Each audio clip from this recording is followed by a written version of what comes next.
दीदी भल अछ ये तते लाज लगुनी तू मते दीदी बोली कहूचु तो परिका सान भौणी थिले सुकिला कोनी डेंकी मरी गले भल तते बारंबार कहली लव मैरिज करे ना तते तो कन कन लागिथिला से पिला सहित पलु बापा मार इज्जत तो सब पके देलु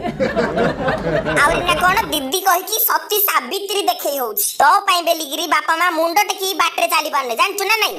गंगा नदी रे गाधेले हेले तो पाप धुई होबन ल ए हला जुगी झिडो की नि पाई देले केनी मो बापा मा तते लाज नहीं ताकू शरम नहीं दीदी प्लीज एमिति कुहनी तते गोटे थर कहले परल मते दीदी डाकू ने बोलीरी पत्थर छाडी मुंह फटे दिल माचिन मते की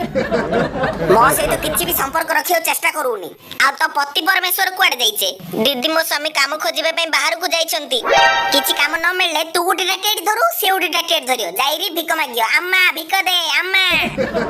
ए तमे ओंडरा माइकिना जा करछ कर मते सेथिरु किछि लेना देना नहीं आम दी भौंड संपत्ति बांटा हबो से दिन आसीबो सिग्नेचर करके जीवु जदी से दिन न आसिलु ताहाले तो घरे निया माडी देबी गोटे कथा मने रखिता मो ना मायाबिनी मो कहा रहेबिनी